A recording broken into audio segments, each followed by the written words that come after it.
Shalom everybody, and greetings VFI News supporters and anyone else watching this report. It's been another eventful week here in Israel as we're all watching the drama unfolding between Iran and the Trump administration in the United States.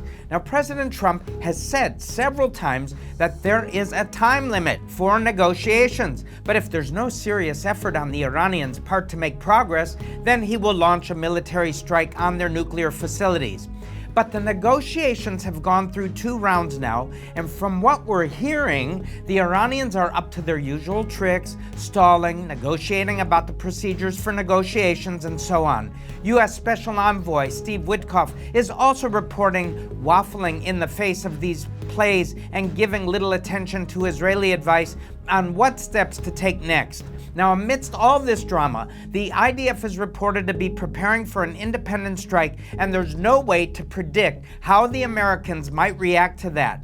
The analysts are making predictions, and the warriors are making plans. But the Lord will have the final say. All that and much more is just ahead on this week's edition of VFI News from Israel.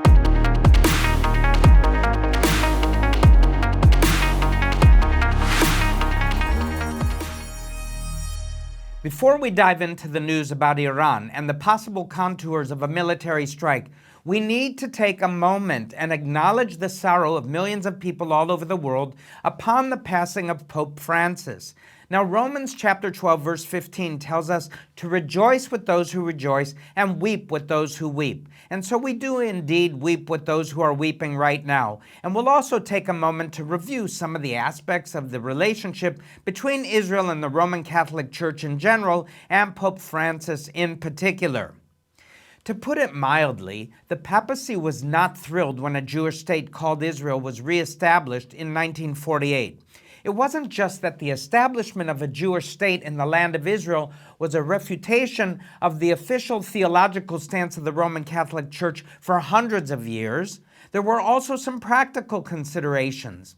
Now, the Arab population of this country included many prominent Catholic families, and the church also owned many buildings and properties here, as it still does.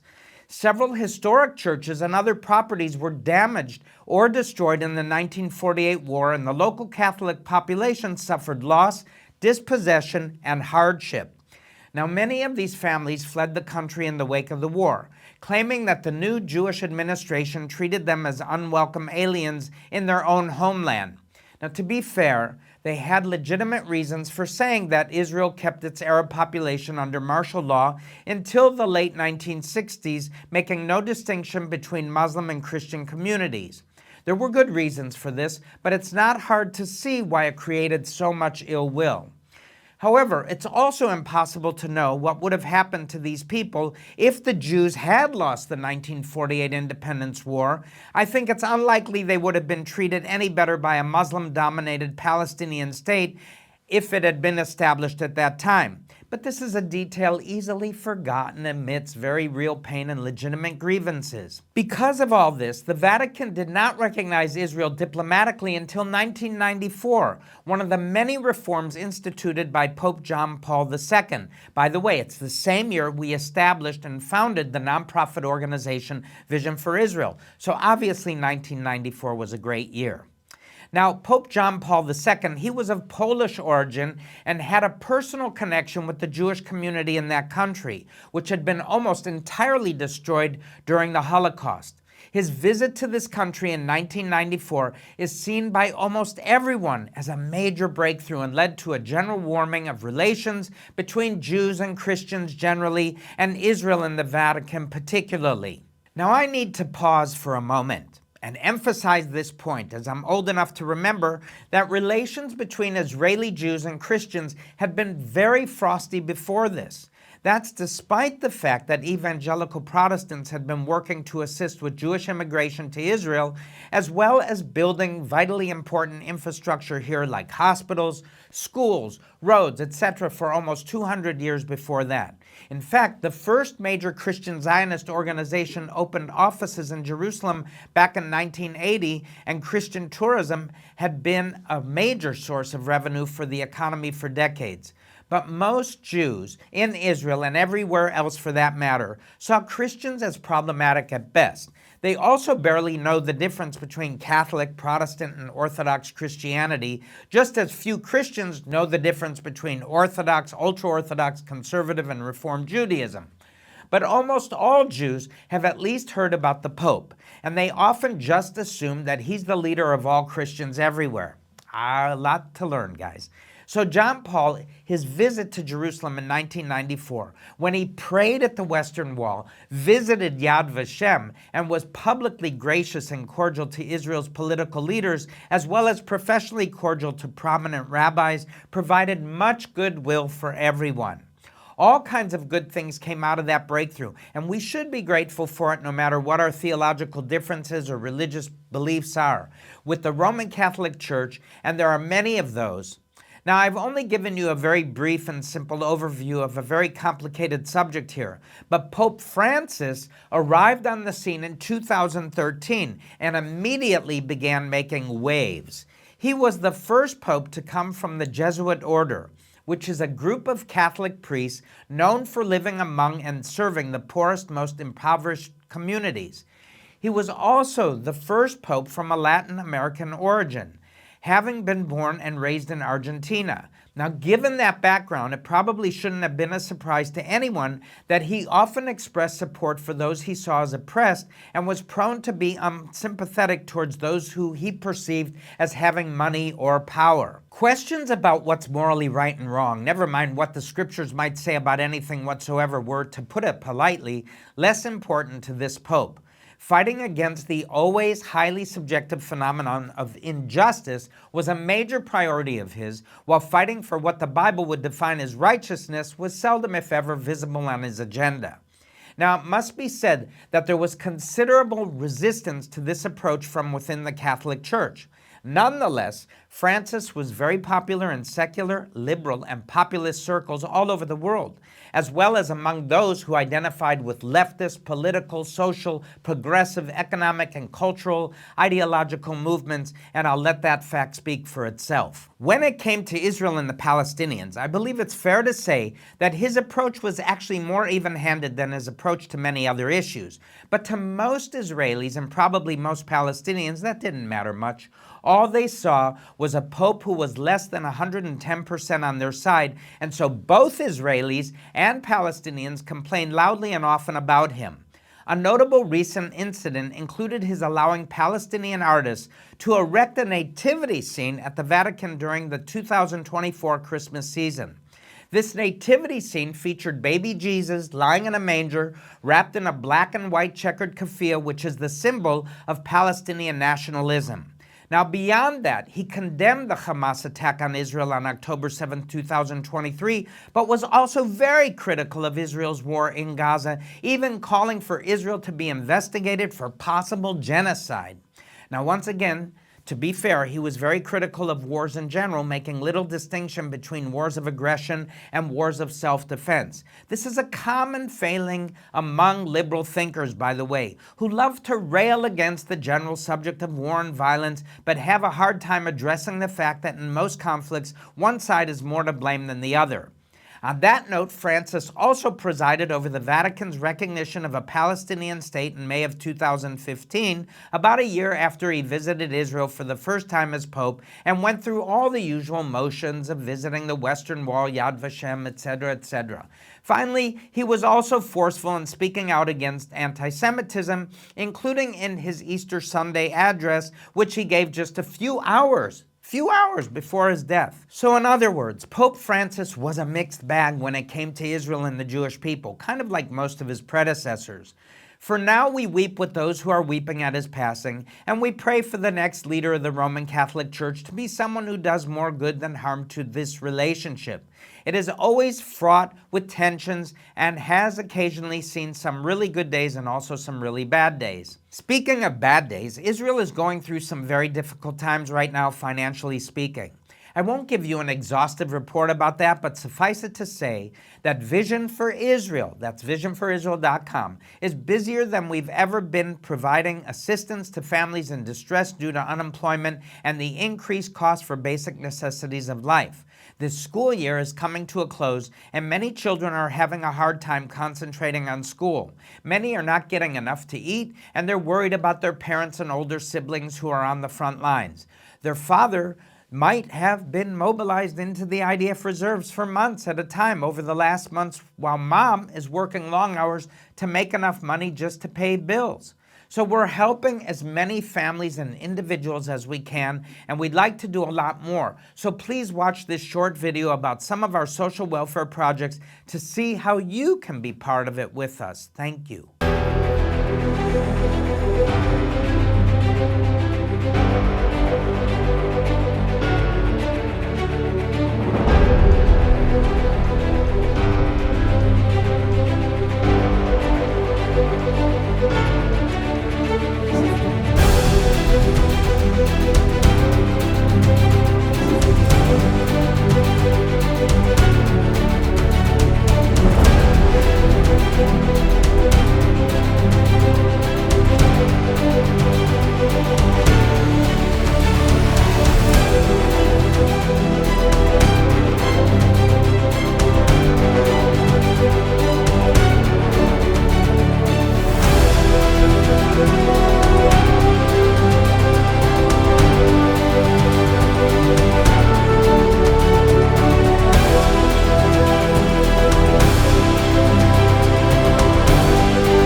We all know that since October 7th, 2023, Israel has faced really tremendous challenges, not only because of the death and destruction that happened along the southern border of Israel in many of our communities, but also across the northern border, to where at one point we had over 100,000 Israeli residents and citizens, both Jews and Arabs alike, who had to evacuate their homes.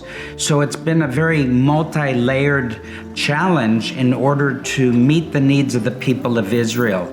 And that's where Vision for Israel has come to the forefront, networking together across the country with as many others as possible in order to meet the needs of people. And this is all from both security concerns to safety concerns to welfare concerns to even to the children who have lost their education and schooling.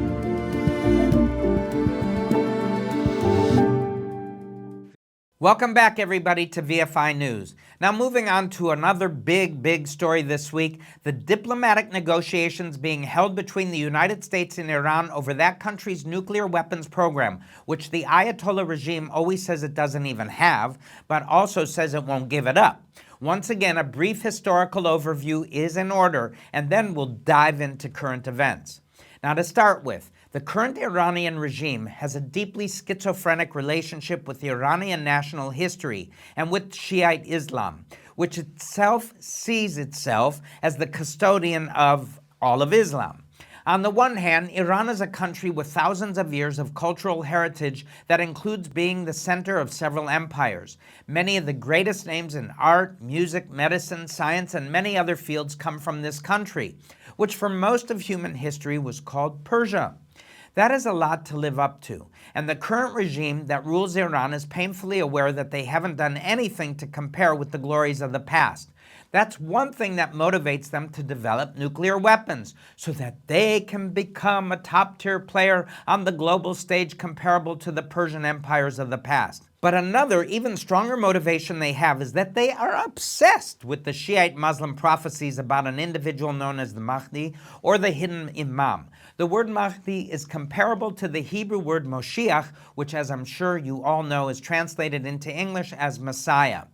The 1966 movie Khartoum with Sir Laurence Olivier and Charlton Heston tells the story of a Nubian tribal leader in Sudan who led a revolt against British colonial rule in 1883, declaring himself to be the Mahdi. Watching that movie will teach you a lot about the modern Middle East, and I encourage you to check it out. But in the eschatological narrative the Iranian Ayatollahs hold to, the idea of the Mahdi is closely connected to another figure known as the 12th Imam, or the hidden Imam. Now this individual, and I'm just telling you what Shiite Islam says, is present in the world today.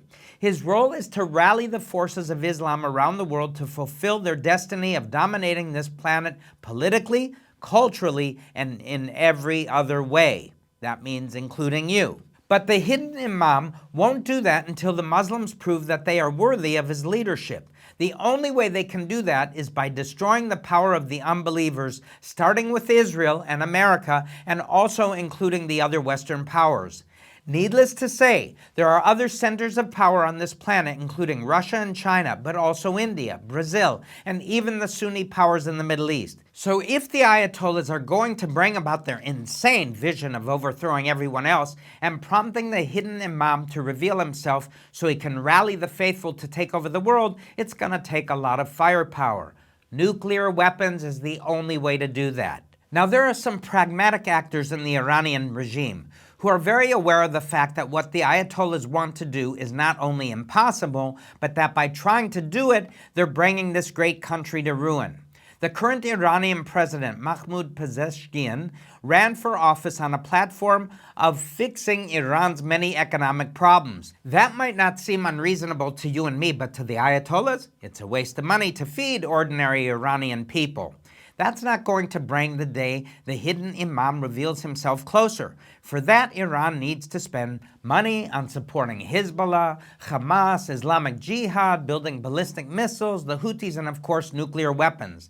That is what they sincerely and even zealously believe their God wants them to do. And when you're dealing with people like this, there's only one way to stop them.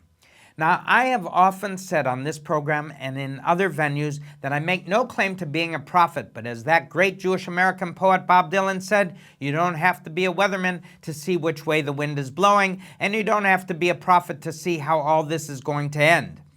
Either someone applies massive kinetic violence to put an end to Iran's nuclear weapons program, or we'll soon have a situation where a bunch of fanatical Shiite extremists with apocalyptic visions of the future that leave them with nothing to lose have access to the ultimate weapon.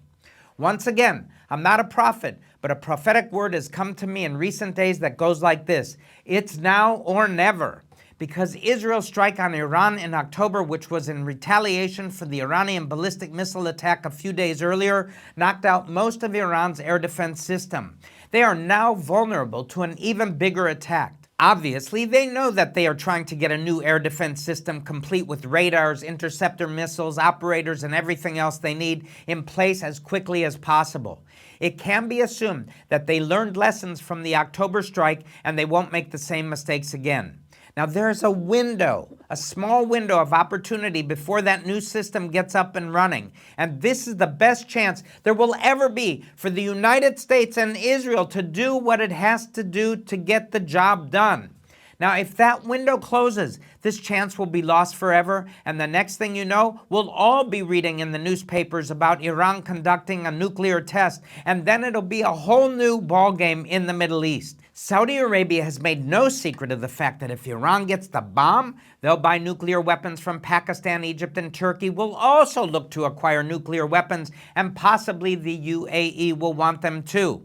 Remember that nuclear weapons are a status symbol before they're a practical tool that anyone might want to actually use. But this isn't the biggest problem.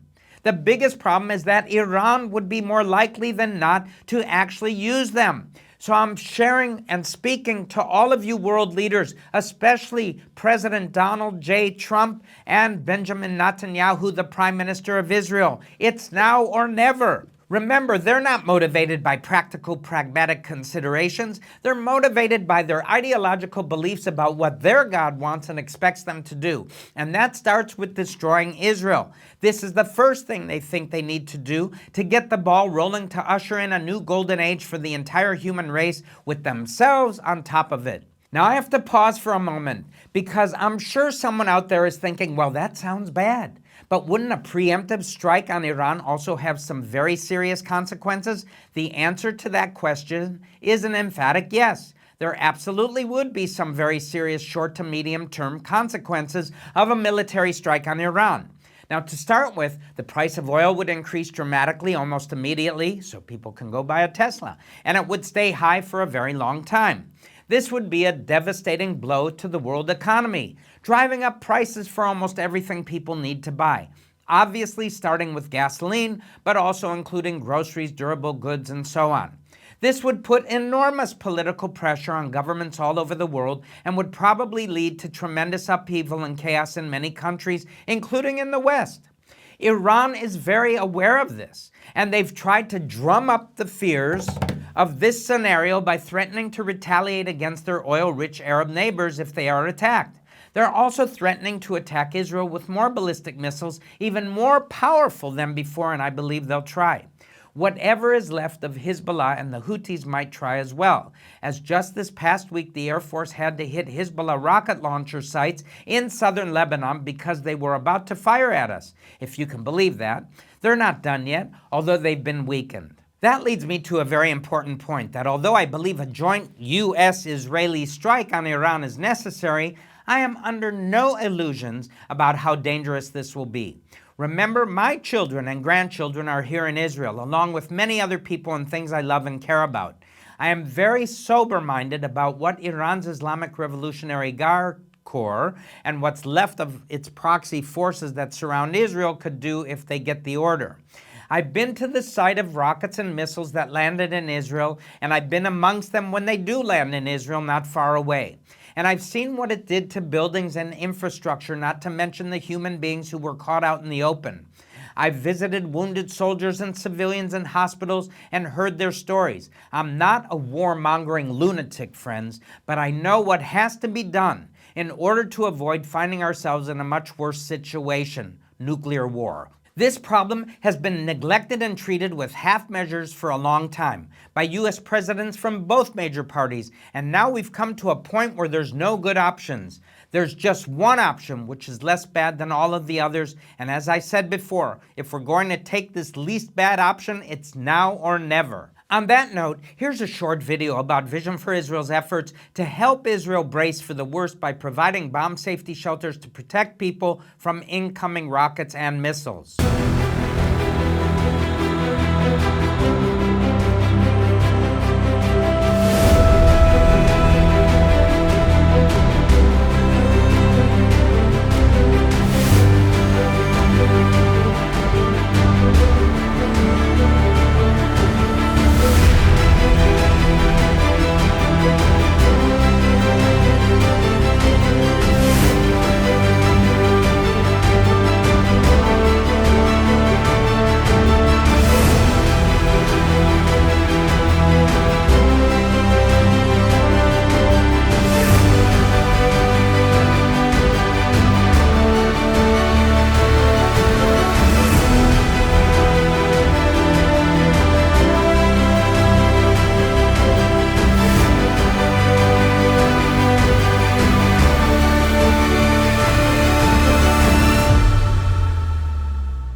Vision for Israel has been installing bomb safety shelters since actually around the fall of 2021.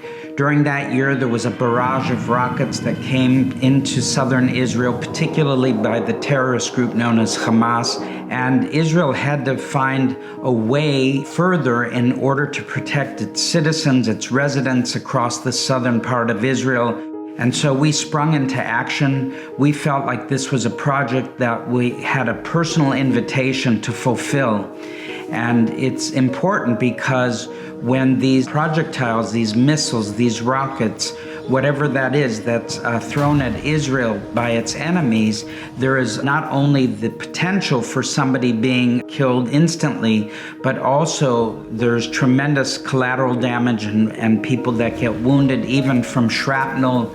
And so if you place a safety shelter at a bus stop, or in front of a high school or community center or a kindergarten or any kind of facility that's publicly accessible, the people can run into these shelters. The children can run and find safety in them and be protected from a rocket that lands and shrapnel is scattered, which could be mortally wounding people. So it gives not only a physical protection of security, but also an emotional sense of security that you know having a shelter that you can run to in the street, outside of a store, somewhere publicly accessible, not just in someone's home, but out in the open, gives a sense of security. And I always believe that it's important for us to refer to Scripture. And Psalm 91, the whole chapter talks about God providing us a shelter. And we have seen amazing deliverances from enemy rockets as a result. And now we've installed over 400 shelters across the southern and northern borders of Israel. And they weigh 30,000 kilos each, or that's 30 tons. And it's a lot of weight on rebar and concrete that's been specially mixed, and also with a special metal ramp that allows physically impaired people to be able to come up in a walker or a wheelchair on a moment's notice. In many of these areas, residents don't have any longer than between 5 seconds to maximum 45 seconds to get into a shelter to be protected. Welcome back, friends. Now, I want to end this report with a look at the negotiations between Trump administration officials and Iran. I'm afraid that behind the scenes, the uncompromising public tone Trump has sounded is not the whole story. The Vice President, J.D. Vance, is a strong voice within the national security team at the White House, saying that the costs of potentially using kinetic military force against Iran are simply too high, and that a negotiated settlement is both possible and preferable. Steve Witkoff, President Trump's special envoy to the Middle East, reportedly agrees with this assessment, and he's the one leading the negotiations. Embattled Defense Secretary Pete Hegseth is also in this camp, which is somewhat surprising since he has orchestrated the bombing campaign against the Houthis in Yemen, which are an Iranian proxy force. That campaign has succeeded in drastically reducing the Houthi threat to Israel and international shipping, by the way, and Hegseth certainly deserves some credit for that. Now, in the meantime, National Security Advisor Mike Waltz and Secretary of State Marco Rubio are urging a much harder line against Iran. And of course, Israel's allies in Congress, including Senators Lindsey Graham of South Carolina and Tom Cotton of Arkansas, are supporting this position. Many in the strategic think tank community in Washington are also weighing in on this debate, along with the editorial boards of many prominent newspapers and internet portals. Needless to say, Israeli Prime Minister Benjamin Netanyahu and the entire national security establishment here are doing everything they can to move the needle in this debate. But the final decision will be made by President Trump whether to agree to a deal which he thinks is good or at least sufficient for America, or whether to attack Iran or whether to assist Israel in attacking Iran. Now we're out of time, and I want to continue the tradition of ending with some good news, so here goes. The good news is prayer works. When believers like you and me take our appeals to heaven, God hears us and He answers. With that in mind, I want to ask everyone listening to the sound of my voice right now to be in earnest prayer for the negotiations with Iran and the deliberations within the Trump administration. This is a pivotal moment for Israel, the United States, and the whole world. Don't forget to pray for ordinary Israelis, including the hostages still being held in Gaza. And as always, it won't hurt my feelings if you pray for me and for Vision for Israel and all other ministries and organizations working here in the land of Israel. Until next week, shalom everybody. I'm Barry Siegel, and this has been another edition of the VFI News from Israel. Shalom, shalom.